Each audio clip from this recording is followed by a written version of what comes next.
All right, good morning and welcome to VOP This Morning. I'm Moses Humphrey. Now, the presidential candidates of the People's Democratic Party, Alhaji Atiku Abubakar and President Bola Tinubu, have been trading words over the former's claim of a plot to undermine the judiciary as Judgment Day looms in the challenge put up by Abubakar against President Tinubu's victory. Plus, rising food prices are piling the pressure on Nigerians and pushing millions beyond the cliff of endurance. Now, these are the two issues that we will focus on today, this morning on VOP this morning. In the meantime, you may like to click and subscribe to our page on YouTube. It's Voice of the People TV. Now, make no mistake about it. Voice of the People TV. And on other social media platforms, it is at VOP TV Live.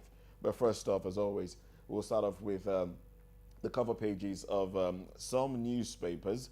And I have Cyril Abaku, VOP analyst, with me in the studio. Good morning to you, Cyril. Good morning, Moses. Glad to be here. It's another week. Oh, yes, it is another week. Now, we don't know if we'll get another news as to the price of fuel this week. You know, I put up something on social media. I was like, who would have thought that one way to tackle traffic in Lagos was to increase fuel price? Come on, Moses. Because the fuel price went up. It went up and cars were off the road. You can't in the legendary Lagos. I'm telling you, honestly speaking. It's a whole new. Oh well, never have imagined it. One would not have imagined it, but that's the reality. Well, we don't want this one to linger. Yeah. All right, so let's start off with the Guardian newspaper now. We have a banner headline here: Southeast loses 7.6 trillion naira productivity investments to agitation in 2 years. Ex-governors fail as successors struggle with law and order. That's 105 Mondays of sit at home. That's accumulation of it. If you don't mind, Moses, I think let me chime in on it at once. Go ahead. Yes.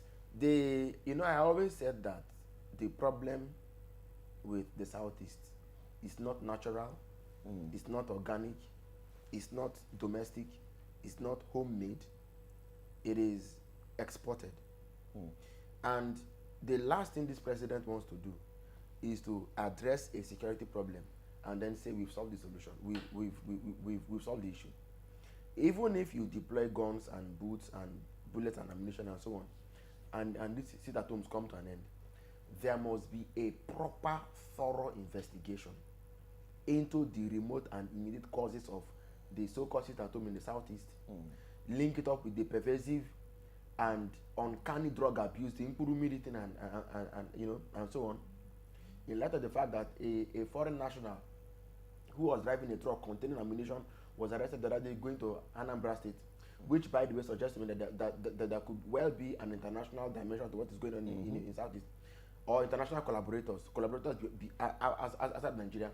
We need to sit down and have a thorough investigation into what exactly it is that brought the Southeast to its knees the way it has done, and solve it from that point. This issue of somebody got sick, you administer tablets. Somebody got sick, you administer drugs. You don't run any test. You don't do any checkup. You just say there's headache, whatever. The same symptoms for fever apply for malaria, and apply for a whole range of things. So from the time you don't want to do the test, you just want to say over the counter medication, you're postponing doomsday. The president, the senior army chief, who has now come to say raid IPOP hideouts, raid this and that. I hope it is not that he's in his first days in office and they are doing all of this. One, you're commenting in the Southeast. The crisis going on in Plateau only began to get attention weeks after they had, the government had come into office. I thought that this thing should have been taken head on from the get-go, but it's fine. The Southeast issue must be addressed holistically, not just as a security problem. For me, the problem in the Southeast is not insecurity.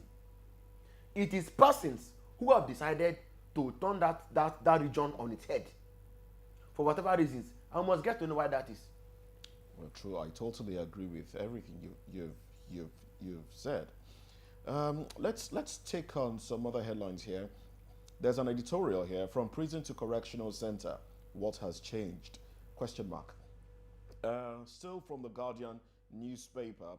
APC NWC Lukman lock horns over party's chairmanship.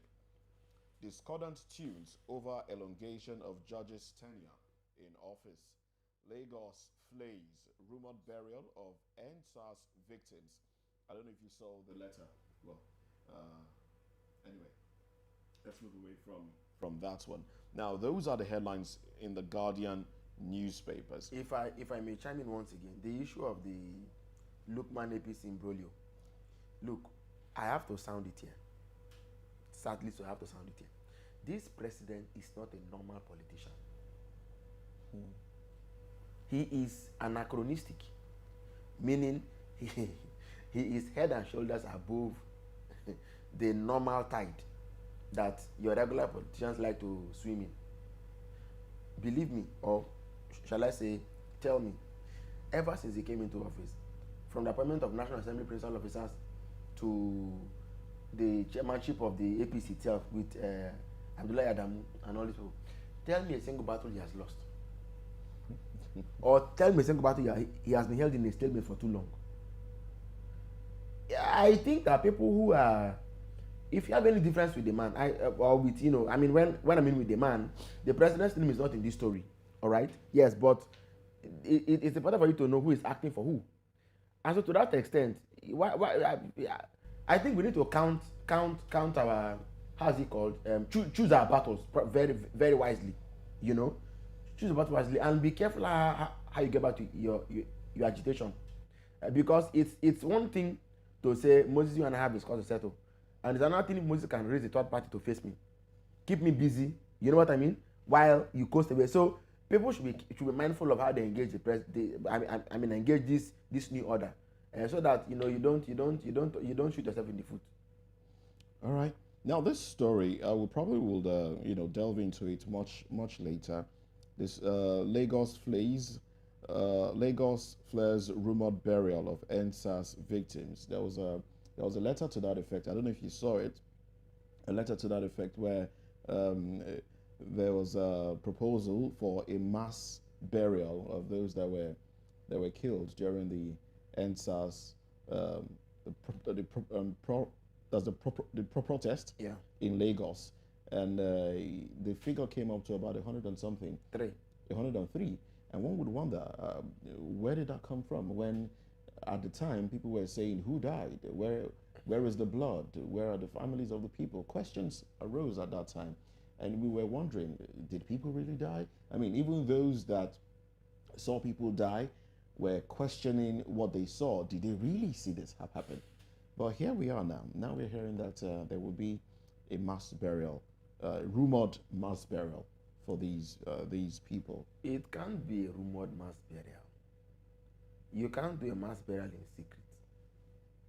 Like the figurative saying, one day somebody will point to where the bodies are buried. Okay, so you can't have a mass. I think something happened at the Lekki tollgate. Something happened. Okay, it was called a massacre. Something happened. There's been a lot of gaslighting. There's been a lot of propaganda. Now what I even heard was that, or what I even found out was that that these people actually died during the NSAS protest, but that these are not bodies retrieved from the Lekki tollgate. Okay. That's part of what I maybe from other parts of the states. And they were up to as much as 103. And their bodies are not with their families. Their bodies didn't, because NSAS was a topsy-turvy. Isn't it likely that it's only the person who had the time to gather bodies together that could have gathered as much as 103. I mean, if you even found bodies like that littered across town, I think that by now locals would have participated in helping them to evacuate those bodies and would have known who those people are, and perhaps over this 3 years now would have been able to go and say, okay, we would like to take our identify the body, take it and go. But I think this is entirely a government project, the way it's looking to me. So, one way or the other, you can't just make a claim without having the evidence to back up that claim. But I think that something went wrong at the Lekki tollgate. The mere fact that an army general, or what was his name, couldn't, when the question of who sent you came up, and we couldn't get good answers to that. I mean, it's just that something really untoward happened there. He should have been able to say somebody sent me. And when the governor had his own story, the military had their own story, everybody was giving different accounts. Like they say, when one lie is told, you need 70 more to back it up. But if it's the truth, you can go to bed. So something really bad happened at Lekki, which perhaps those who ought to tell us the truth are not willing to tell us the truth about it. All right, in response to that, from the Nation newspaper, there's a headline here. It's not the banner headline, but it is a headline on top of the nameplate. It says, #EndSARS. Nobody taken from tollgate, exactly. Says Lagos government. Exactly. That one can be found in page 5 of the paper. Another headline here is Nigerian equities outperform global stocks with 1.3 trillion naira gain. And Shatima in Rome for Global Food Security Summit. IMF forecasts weak growth, inflation surge next year. So I think Shatima will go from Rome. I think he's also supposed to be in Russia, representing the president.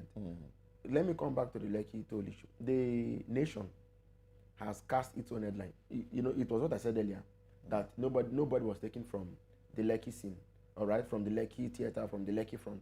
That's fine. But the reality is that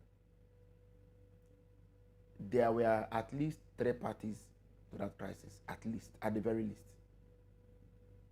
or more. State government, they say in its own part, security and everything. The participants themselves. Then, in a sense, the media that were the watchers of what went on. So, excuse me, why should we take only what the state government says, for example? Without comparing notes with the participants and the media as well. You know what I mean? And social media, as well, the people who were involved in what really happened, what do they have to say? So, I know there was a panel of inquiry set up. I think Ebunlu Adegboruwa was the secretary or so of the committee. I can't remember, but the thing that happened with the committee report and so on. So this is the matter. Like I said, something happened at Lekki. Nobody says that if one commission has done its work, another commission cannot do the work if people are not satisfied with what the first commission even did in the first place. So the important thing is this: it's not the time to say the governor is my friend, or the commissioner is my sister, or the deputy governor is my uncle. No, look, this is society, and what one generation does will follow the next generation. Haven't you observed that the corruption of the Babangida era followed into the Abacha era? Because the fact is this: when one bad thing happens, it creates a structure for another one to follow. Until you provide solid closure for the first one that happened, you can't beat the second one from happening. Even if you solve the crime, you solve it, then you also make sure that another one cannot happen again, at least for as long as possible. But what we've done is that, no be today for Nigeria, Moses, where they begin form commission of inquiry, then another committee to review the commission of inquiry, then another committee to review the findings of the. So sometimes you have layers and layers and layers of this thing. It's not new. They knew it that this was going to be the call. Let's have a panel of inquiry to tell us what really happened with the EndSARS thing. But in the end, what has not come out of it? What has come out of it? You could not 103 bodies. That's quite a tone. That's a lot, actually. That's a lot. That's a whole lot, Oh, well, still from the Nation newspaper now. Markets await monetary direction from CBN's MPC. Forex, interest rates, inflation on agenda of Apex Bank's first post-Buhari parley. And the banner headline here is APC NEC to ratify Ganduje Basiru as chairman. Secretary. Party's caucus endorses choices. Why Adamu Omishere had to go by Lukman. All right. I know you want to respond. Now, before you do, on top of that, when we have Why I Deserve Re-Election by Uzodimma. Many feared killed in Ore fire. All right. You want to respond before I take some of the headlines? Well, I mean, it's costing home already. It's costing home already. Ganduje is going to be the next chairman of the APC, right? That's I think it also eases the president's shoulders a bit because Kwankwaso from Kano, Ganduje from Kano, those are the president's two very strong allies. Even if on the face of it they are politically enemies, they are politically at each other's throats, but individually they are loyal to the president. And some had wondered if how Ganduje and Kwankwaso will fare as ministers if they both made the cabinet, how it was going to look, whether there will be two main ministers from the same state and so on. But it's as if when one door closes, another one opens. So the president has, I mean, people are just looking at this, but I hope they understand that it's not always, it's a rare gift. It's a rare thing that what could have given one, the president a headache, just for sort of find a solution this way. So Ganduje goes on to become the party chairman. Kwankwaso, well, likely becomes a minister, and that way. But I hope that the president has also counted his cost in balancing their interests this way. In any case, it could be argued that Kwankwaso is not a member of the APC, is in the NNPP. But I shudder to imagine whether that is not only for the short term, So. Well, you think that's even just on paper? You might be hobnobbing. You never really can tell what these guys do in the dead of night. So, but for what it is worth, not because I like it, but for what it is worth, I think this is sort of another mountain being moved, and the president having been able to put his own house together as he would have loved to have it be. Hopefully this week the list of ministers is released. I'm glad that for one, the Ninth Assembly made an amendment to the law that said ministers that this cabinet must be formed before in 60 days. I wonder why a government comes into power and wants to have a honeymoon when it comes to appointing ministers. I mean, we've had governors who were governors for 3.5 years, even 4 years, no cabinet. And because, of course, and because there was Aregbesola went before his cabinet in the second term. There was no cabinet for almost 3 years. There was no cabinet. He formed his cabinet months or weeks to hand over. There was no cabinet. So this is the thing. There is a reason why the constitution or law makes room for that. What the law says in Nigeria, for example, is that the cabinet of the president must reflect participation from every state of the federation, which is okay. But it didn't initially state that it must be formed within a certain period of time. So when Buhari came in for 6 months, and in the end, he brought the same people that we had been seeing around him, that everybody had guessed would be ministers. They are mages of this world, Dan Bazao, and we are wondering, so what was the delay for in the first place? I think that somehow where there's no law, people just have a field day doing whatever it is they like. And quite frankly speaking, like the lawyers have said, certainly not everything must be covered by law. There are a number of things that should be covered by basic morality, by need, by necessity, by duty, by a sense of responsibility, failing which, we have to go and put it in law that the president, look at the other day somebody wore t-shirt and denim to the floor of the House of Reps. And they told, Moses, I was amazed that they were able to tell that they were able to raise a point of order, and before they even brought it up for discussion, the person walked out. But hey, you can imagine that. He was trying to create a niche for himself. Let's touch on some other headlines here and then quickly move to another paper, because time is not on our side, really. Now, Court of Appeal, e-transmission of results not mandatory. That's Court of Appeal in Lagos. All right, just so you have an idea of what we're talking about now. We don't know if this will affect or impact on the presidential election petitions tribunal. That's the cases, but this is for Lagos, the governorship election. No, but yeah, Lagos. Moses, please. The Court of Appeal is not a court of Competent jurisdiction. no, it's not a court of In that newbies. regard.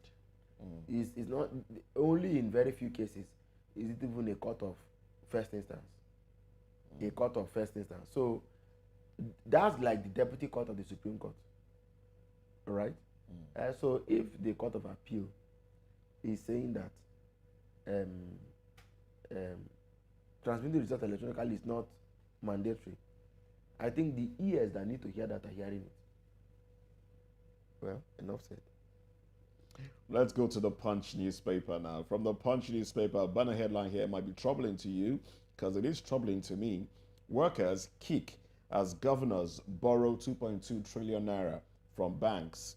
Governor's borrowing spree has left states poorer.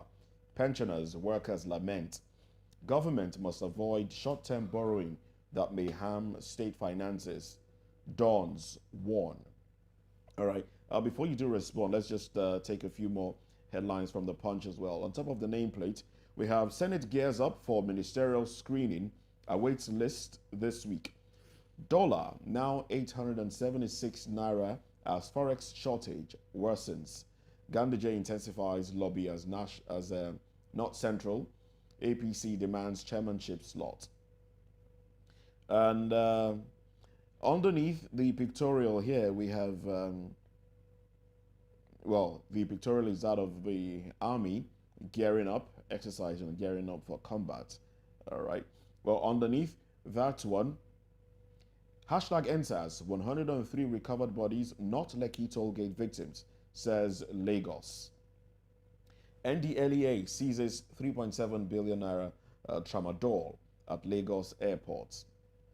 Nigeria and could you give me the figure again? The 3.7 billion naira worth of tramadol.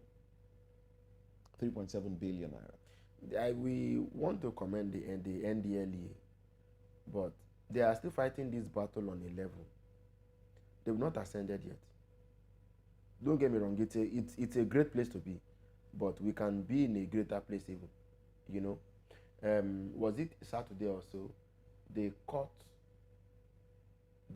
this place where you turn in from is this Sele? Ago Palace Way, yeah. I think it's around Ago also, at a hotel. There was a drug lord who had 93 pallets of cocaine. That's a class A drug. 93 pallets. A lady was supposed to, he was 47-year-old. The lady was 35 years old. She was supposed to ingest them and then travel back to go and distribute. And good they think that they were arrested in the hotel. Following credible intelligence, of course. They went in there, arrested both of them from the story, I think, arrested them. And also picked up the consignment or the cargo or the exhibit, as the case may be, the cargo.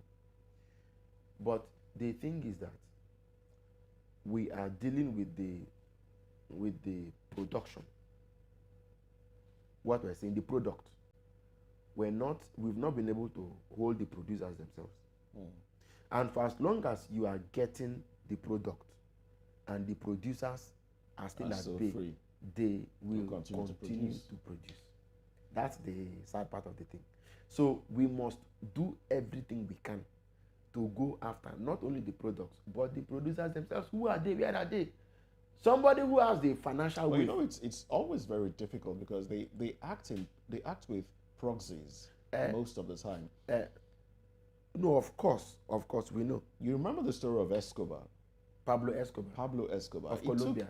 It took a long time for the U.S. to apprehend him. In fact, it actually took somebody working closely with him to take pictures of him carrying the drugs into an airplane for him to have been identified and apprehended. So isn't that what we are facing? No, the same thing goes with El Chapo. You know El Chapo?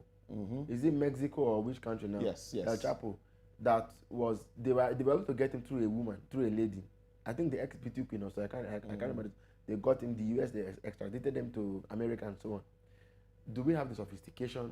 Are we working with international partners? Do we have what it takes to operate at that level of intelligence, you know, where we can infiltrate the accounts of these people and get real-time communication when they're making calls or sending messages? Agents plant agents is our tradecraft. Agents. Yes, is our tradecraft that sophisticated to be able to plant moles within the operations who are able to take these pictures and see, you know, and feedback. And the state has the will, Moses. The state that does not have the will to crush Boko Haram, crush the bandits and terrorists in Plateau and all these places. I hope that same state will have the will to effectively pull the trigger of the law in the faces of these people, because people who are able to invest 3 billion, 4 billion, 30 billion, 50 billion in the drug business, that they've not sold it. The consignment alone is worth that amount of money. You are looking at people who have the financial muscle to muscle even the system. Indeed. Well, we'll continue to keep our eyes on this and see and hope that the perpetrators themselves, the producers, as Cyril has rightly put it, will be apprehended, because that's the only time we can say yes, we're making headway in this fight against drugs. And well, that's thank you very, very much, Cyril Abaku, for staying with me on the newspaper review segment of the show. Up next on VOP this morning, it's much ado about an expected judgment. The president and his main challenger in the presidential election are trading accusations ahead of the judgment of the election tribunal. Now, this is a conversation that we'll be having when we come back from this break. Stay with me.